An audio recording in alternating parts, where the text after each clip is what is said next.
Hello दोस्तों, स्वागत है आपका हमारे इस यूट्यूब चैनल पर। तो दोस्तों, बिहार एसएससी की तमाम खबरों के लिए आप हमारे चैनल से जुड़े रहिएगा और चैनल पर नए हैं तो चैनल को सब्सक्राइब कर लीजिएगा दोस्तों। तो आज हम लेकर आए हैं वो विशेष मुद्दा जो है आपका बिहार एसएससी एग्ज़ाम से लेकर के दोस्तों। यहाँ पे कुछ लोगों का कमेंट था कि मेरा जो है ओएमआर शीट में रोल नंबर छूट गया है, कोई कह रहे हैं कि सिग्नेचर छूट गया है और कोई कह रहे हैं कि बुकलेट नंबर लिखना भूल गए हैं या गलत भरा गया है। तो उन सभी सवालों का जो है जवाब इसमें दे दिया जाएगा दोस्तों।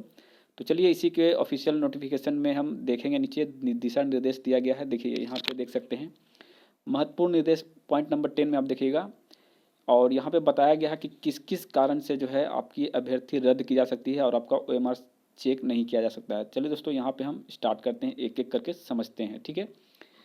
तो पहला तो कोई दिक्कत नहीं, कदाचार में शामिल रहने पर, परीक्षा कक्ष में नकल या अवैध तरीका से इस्तेमाल करने पर, या इम्प्रेशन करने पर, या परीक्षा केंद्र में केंद्राधीक्षक प्रेक्षक से दुर्व्यवहार करने पर। तो ये चार जो है कंडीशन, इसको छोड़ दिया जाए। उसके बाद जो है मेन इंपॉर्टेंट होता है, ये चारों जो है जल्दी लागू नहीं होता किसी पर, ठीक है।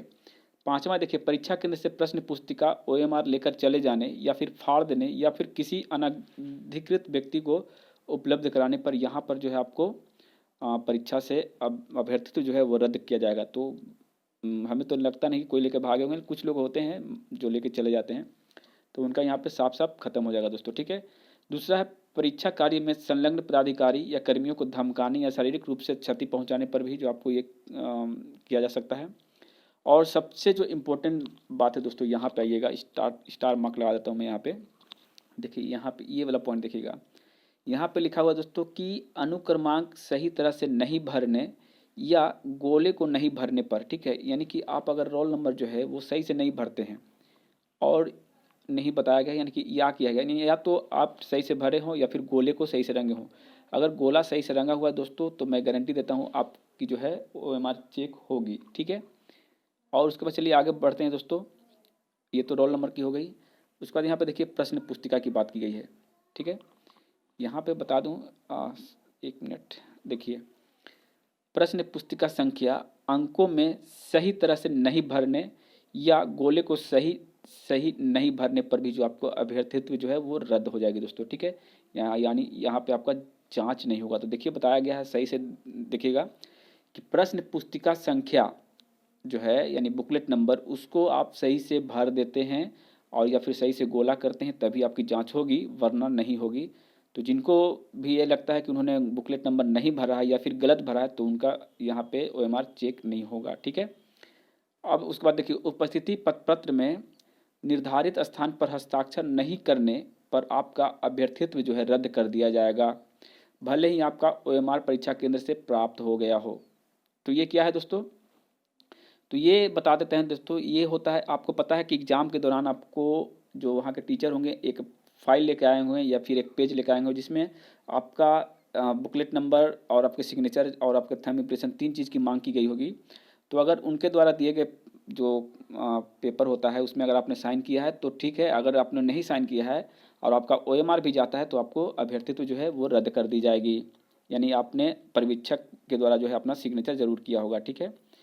तो चलिए दोस्तों, जिनका सिग्नेचर छूट गया है उनका नहीं होगा, ये बात एकदम तय है, ठीक है।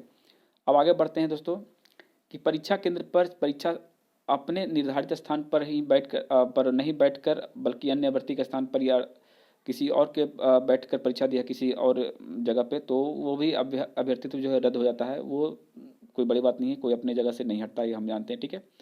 चलिए अगला, इसके अतिरिक्त पूरी परीक्षा प्रक्रिया के दौरान कोई भी अन्य कारण जिसे आयोग द्वारा अभ्यर्थित्व रद्द करने योग्य समझा जाता है, ऐसे अभ्यर्थियों का अभ्यर्थित्व जो है वो रद्द किया जा सकता है। और परीक्षा संबंधी आवश्यक निर्देश प्रवेश पत्र पर भी अंकित रहेंगे, जिसका अनुपालन हर हाल में सुनिश्चित करना होगा। तो मेन जो इंपॉर्टेंट बातें थे दोस्तों कि ओएमआर शीट, आपको पता है इस तरह का ओएमआर शीट होता है, जिसमें एक भाग होता है जिसमें आपका पूरा बेसिक डिटेल और दूसरा का में आपका आंसर वगैरह होता है दोस्तों। तो यहाँ पे आप कोई भी गलतियाँ करते हैं तो कोई ज़्यादा प्रॉब्लम नहीं आती है, लेकिन यहाँ पे आपका जो है नाम था, नाम सही से भरना चाहिए था। यहाँ पे आपको बुकलेट नंबर, यहाँ पे आपको रोल नंबर और उसके साथ सही सही गोला भरना चाहिए था। उसके बाद आपको यहाँ पे सिग्नेचर हिंदी का होगा, फिर इंग्लिश का सिग्नेचर होगा। और पीछे में देखा जाए तो इसी पेज का जो है पिछला भाग इधर जब खुल के आता है, ठीक है, तो यहाँ पर एक साइड में देखे होंगे पिछला भाग में, यहाँ पे हिंदी सिग्नेचर, यहाँ इंग्लिश सिग्नेचर और यहाँ पे आपका थंब इम्प्रेशन था, नीचे में डेट था। तो डेट अगर नहीं देते हैं तो भी चल सकता है, कोई दिक्कत नहीं आएगी। लेकिन ये 3 चीज़ें आपको होना बहुत अनिवार्य था दोस्तों। अगर सिग्नेचर कहीं भी छूटा है इन तीनों में से या थंब इम्प्रेशन छूटा है तो आपका अभ्यर्थित्व जो है वो रद्द कर दिया जाएगा। तो यही बातें थी दोस्तों। फिर भी अगर आपको कोई प्रॉब्लम है तो नीचे कमेंट जरूर करिएगा, और आशा करते हैं वीडियो अच्छी लगी होगी। लाइक करिएगा दोस्तों, चैनल पर नए तो सब्सक्राइब करिए। जय हिंद, जय भारत।